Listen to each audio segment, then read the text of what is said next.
Sponsored by New Orleans Distillers, creators of fine spirits and liqueurs. Through dedication to science, art, and passion, blends of tradition and flavor emerge. For you, always locally crafted. New Orleans Distillers, classically Southern. This week, the Senate passed a $1 trillion infrastructure bill. Today, Disney had a blowout quarter and the stock is up. And Andrew Cuomo is resigning as governor. His stock is down. Is it the end of Cuomo-lot? That and more tonight, all on Wall Street Wrap-Up.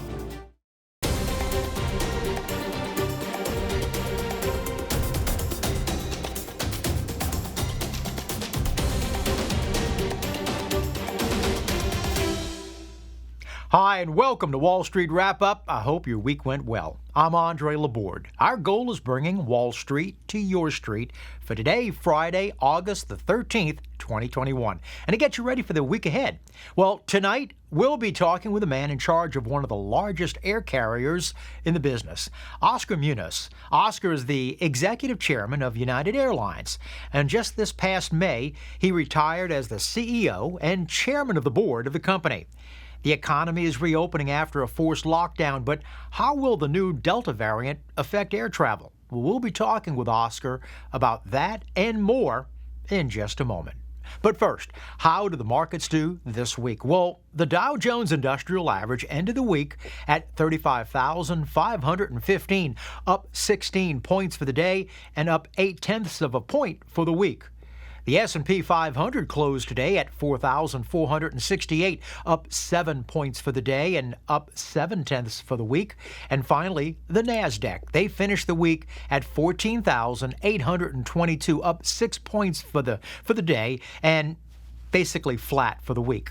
The S&P 500 closed again at a record high. And this week, Deutsche Bank raised the price target of Blackstone from $103 a share to a $135 price target.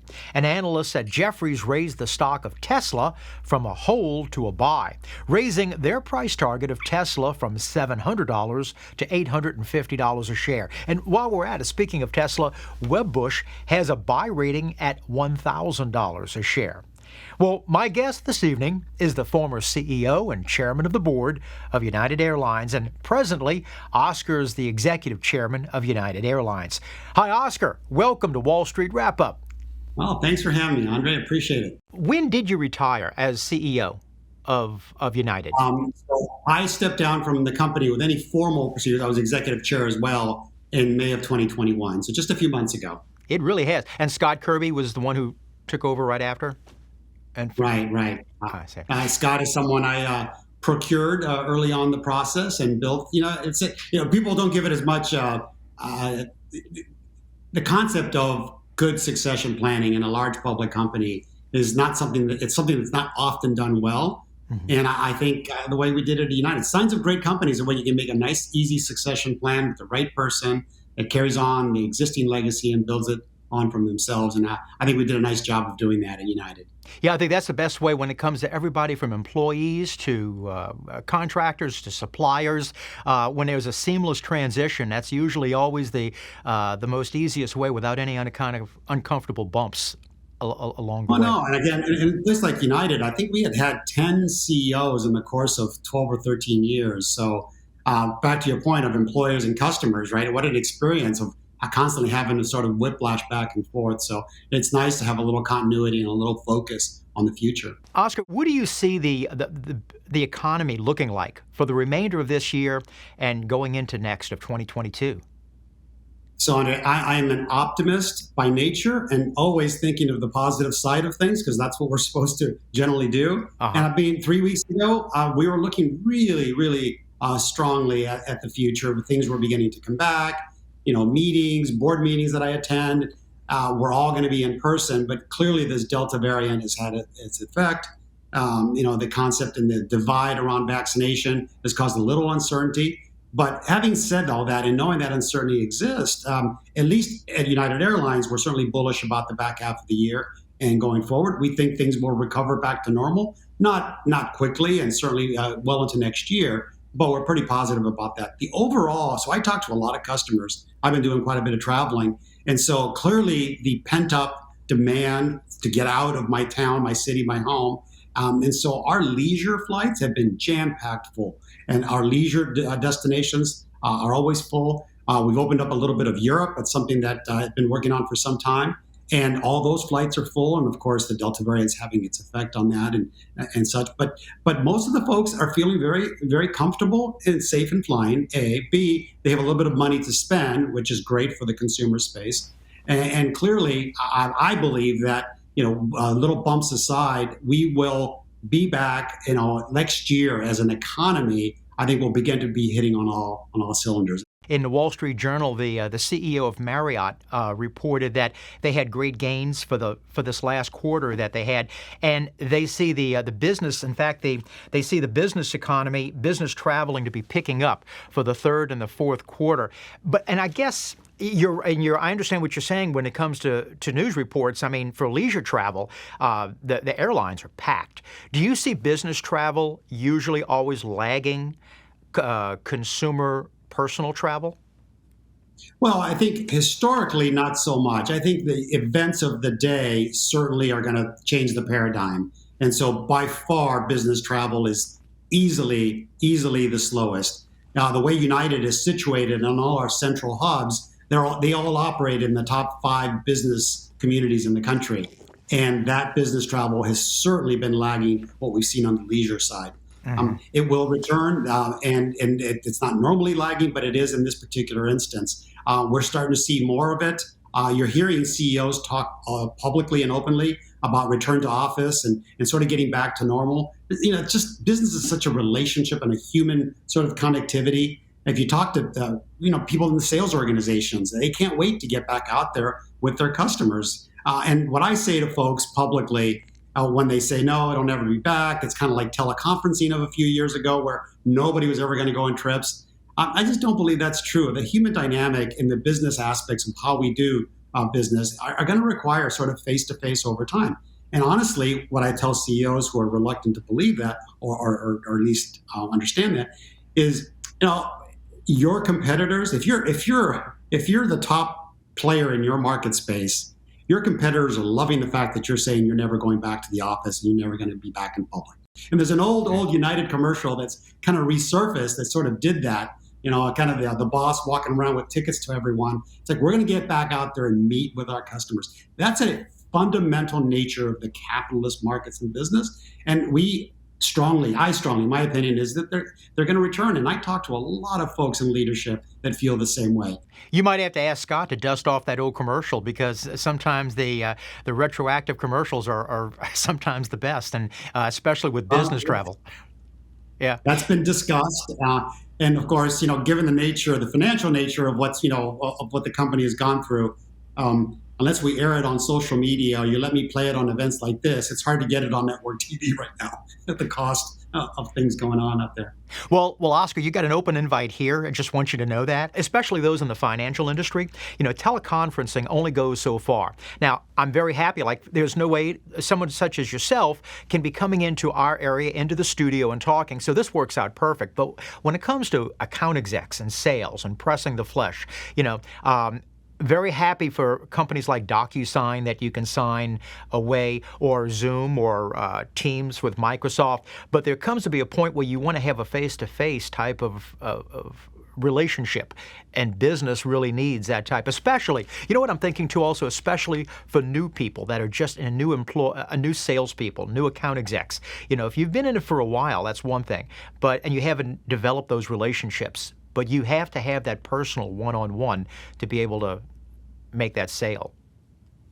I think all of the above, Andre. I couldn't agree more. And then fundamentally, especially when you run a large corporation such as United, the culture of your workforce is an incredibly important aspect of that. And it's hard to nurture and develop that, especially with your corporate headquarters folks, when there's no one around. And so we're seeing the mental health stress that's created, the feeling of sort of isolation is. But at the end of the day, if you're part of a work group and part of that work group's in the office and you're not, it's not going to take long for you to feel sort of ostracized and separate. Not because anyone means to make you feel that way. It's just the nature of the beast. And I don't know if you've participated in any what we are now calling officially hybrid meetings, where the people that can be there physically, great, and then we'll dial everybody else in at the same time.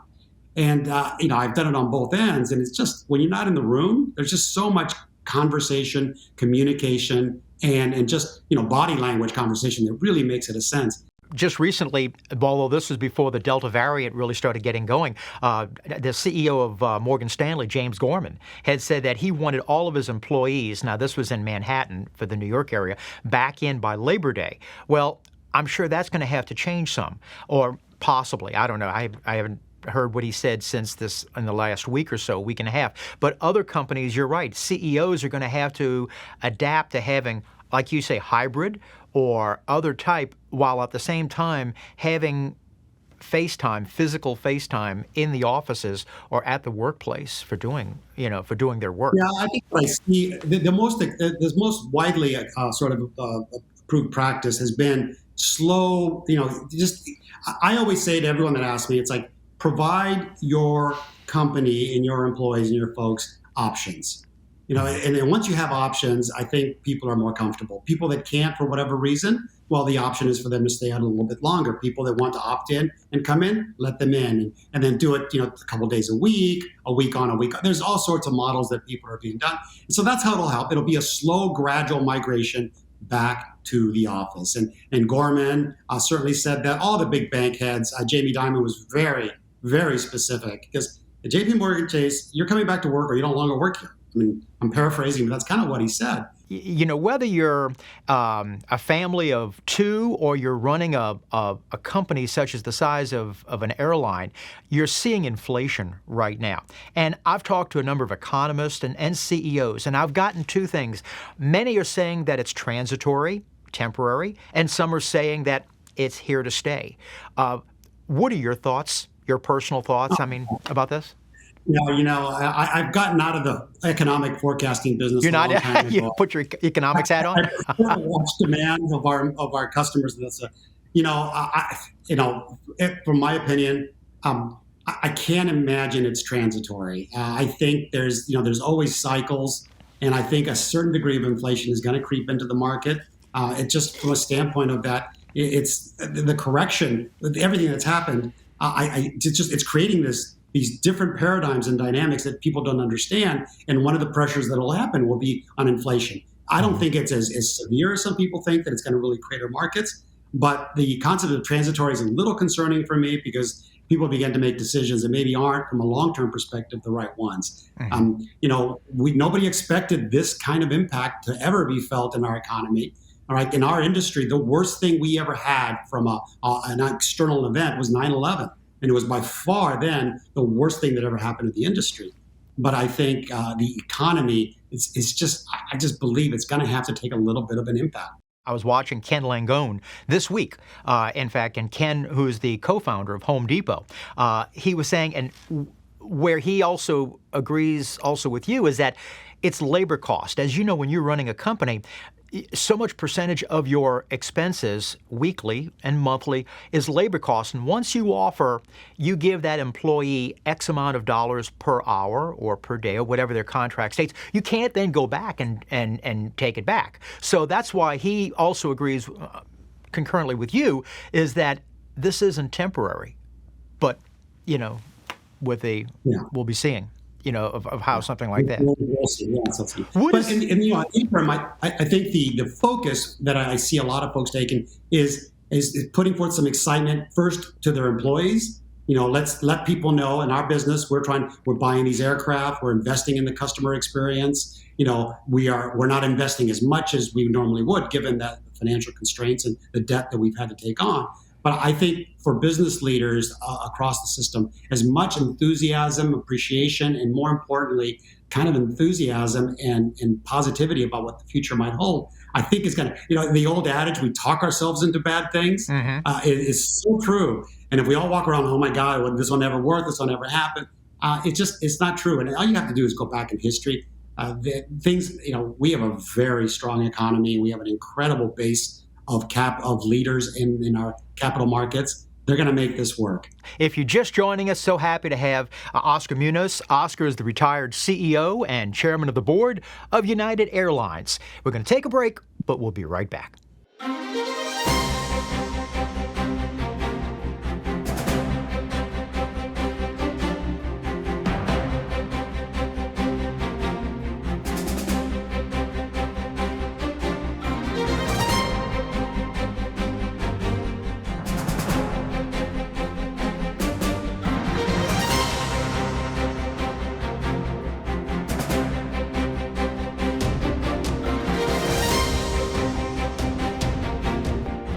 And we're back. If you're just joining us, we're talking with Oscar Munoz. Oscar is just retired in May, since last May, as the CEO and chairman of the board of United Airlines.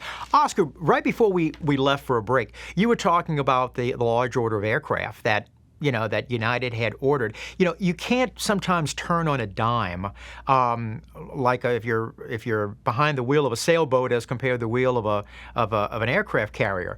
With something, if you make a large order of purchases, such as aircraft, all right, and then all of a sudden a pandemic like this occurs, what type of timeline are you having to look for? 12 months, 18 months? The first ones in get the first slots for the aircraft in this particular case. The lag for aircraft is going to be pretty long, right? I mean, all our manufacturers, all the parts manufacturers, that whole supply chain aspect has been also sort of flattened and slowed down. So it'll take some time to ramp those things up.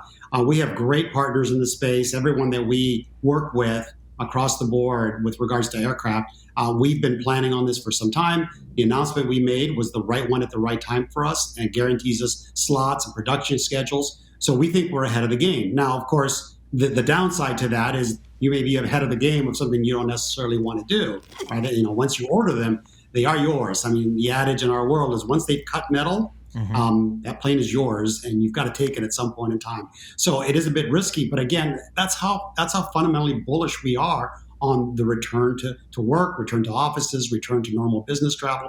It will be slow, but we're building for the next 3 to 5 to 10 years. And we were talking about employees.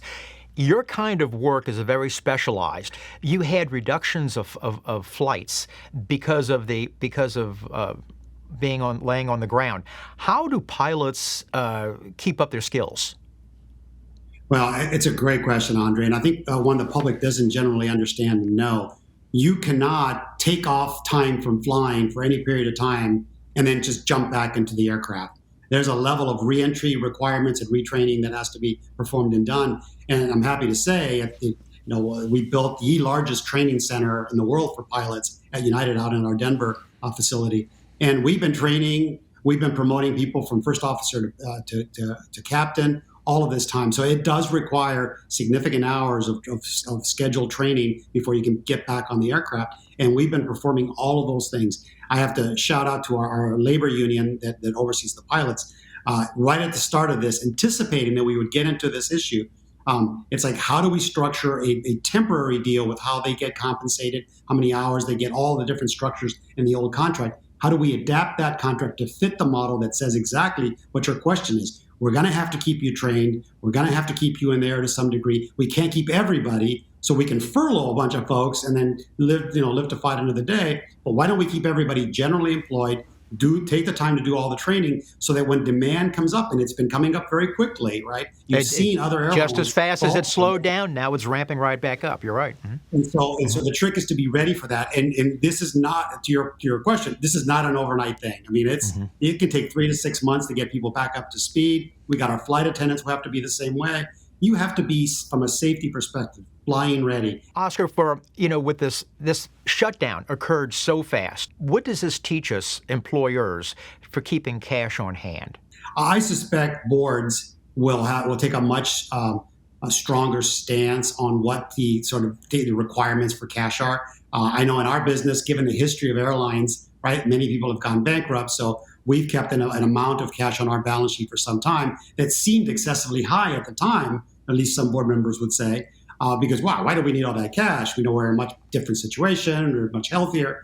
But nevertheless, we kept it enough. And again, as I said earlier, kind of keeping 9/11 as a reference point of what the worst thing that had happened to the industry and how can you withstand some of the pain for a short period of time. Well, again, this situation has been demonstrably and exponentially higher than that. And so we've had to we've monetized a lot of assets. So I think what's going to happen, at least in our industry, we know that the assets we were able to monetize to get the short-term cash to handle the cash flow needs of the company while we went through this. I think we've learned better and newer ways of how we can monetize those things. If you're a publicly traded company has a lot more lines of credit than, say, a private company or a small business. And I know a lot of employers thought that they had business interruption insurance until the pandemic hit and they contacted their insurance agent thinking that they were going to tap their business interruption insurance when they found out that there was, what the large print giveth, the small print taketh away, there was business interruption insurance didn't count for pandemics. So that's why I was just curious as far as lessons learned. No, even knowing people in the industry, the insurance business. I mean, then it's a run in the bank all of a sudden too. So they run out of cash. Yeah. I mean, and so it's you can't insure against these things. You have to run a good business. You have to be nimble. I think we were, one of the first things that we did, or at least I was involved in seriously, is going to government, going to the White House and to Congress, and speaking to the point, the question you asked about the training requirements and how do we keep people ready to fly. It's like, listen, if we furlough all these people, which we can shut all this down very quickly to save money and stay alive. But when the economy wants to return, it's going to take a long time to get there, and we will pay the price. And we were effective at selling that mark, and we got some money for the industry to keep people employed while, again, we were going through this, and that's been incredibly helpful. And so there'll be many ways of managing for the risk in the future. People will be creative, but over time, just throwing a big cash balance at that just doesn't seem like the most prudent thing. I read something that, from what I understand, that when you were CEO, you started and I don't know if I'm pronouncing it right, the Aviat system, or the Aviat. Aviate. What is that? Aviate Academy. Yeah, so it's for pilots, right? So there's a shortage of pilots, people say. There isn't a shortage today, but again, if you look at the future with regards to the people retiring and how many people are coming in at the other end, you can see that the pipeline over time will diminish. So how do you go get more pilots? Well, right now they fly in smaller airlines and they move up, they come from the military. The military is downside significantly. So all the traditional sort of pipelines into the pilot world were diminishing, which created this stance. So what our team did at United was like, hey, why don't we create our own school? We get people early on, literally train them from high school age that this is an option for them, and then begin to get them early on stage. And so in essence, if you sign up with the Aviate program, you're not a United employee per se, but you're in the United pipeline. Mm-hmm. And we will take you and put you down all the various training regimens. We'll put you with the smaller airlines to get your flying in and eventually graduate you to the mothership. And increasingly, again, in the world that we all live in and the concept of income equality, these pilot jobs are amazing jobs. They pay really well, they're quite flexible, and it's a great skill to have. And it's a skill and a job that a lot of people, especially in the inner city, don't ever see as a possibility. So we've added the wrinkle in this world of ESG and importantly DEI, that we're going to find and fund and help. 50% of these classes will be with underrepresented minorities. And we have funded it through partners who are going to give scholarships. So, you can be a pilot. Well, no, I can't afford it. Well, we can take care of that. No, I'm black or brown or no, it doesn't matter. We're going to come find you and make sure that we give you the opportunity. The qualifications and the regulations and the passing of tests to become an official pilot is governed by the federal government. It is not governed by you. We train you, but you have to go pass the test.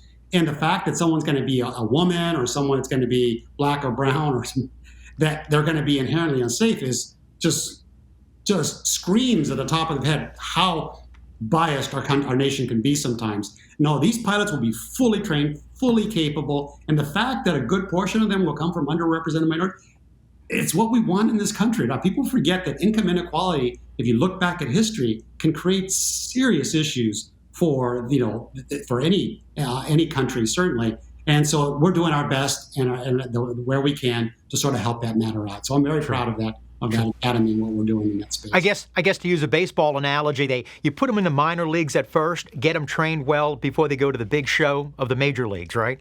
That's a great analog. Absolutely. Yeah. And they become ours, and more importantly, we train them back to the culture conversation.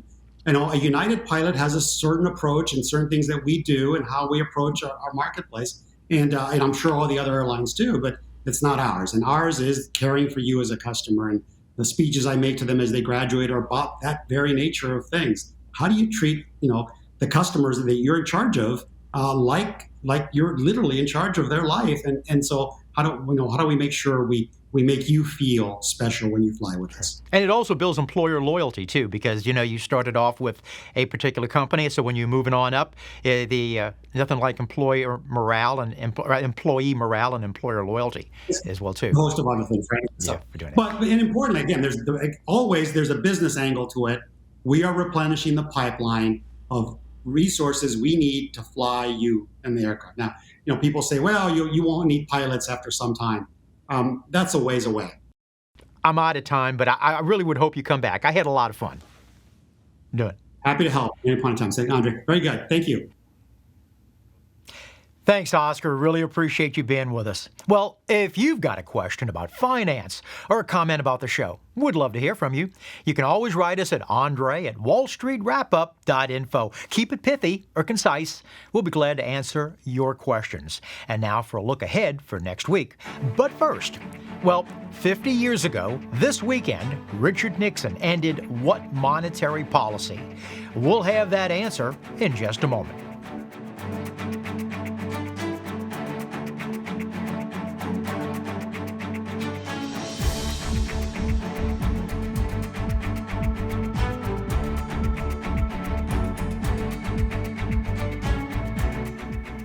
Well, 50 years ago this weekend, Richard Nixon ended what monetary policy? The answer is the exchange of dollars for gold, the gold standard. On August 15th, 1971, Richard Nixon ended the exchange of dollars for gold 50 years ago. In fact, it was on a Sunday night, and they interrupted Bonanza, and I think more people were upset about the interruption of Bonanza than what he had to say. Well, we got a couple of extra seconds, so I wanted to let you know that according to UBS's head floor trader, Art Cashin, who's been there since Rin Tin Tin was a pup, he said normally the August after a presidential election, which would be this August, is normally flat or down.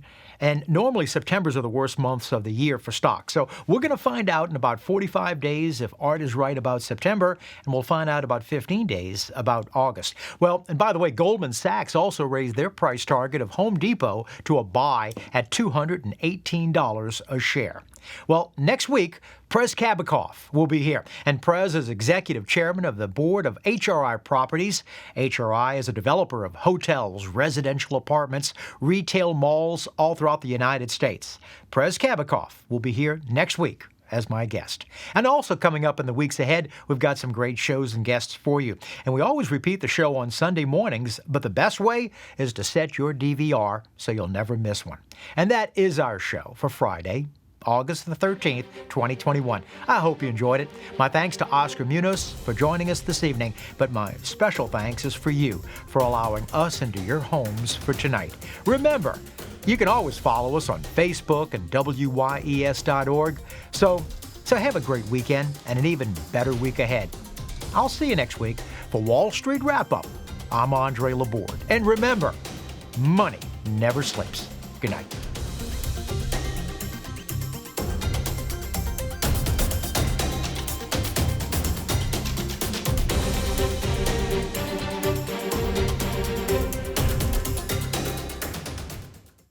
Sponsored by New Orleans Distillers, creators of fine spirits and liqueurs.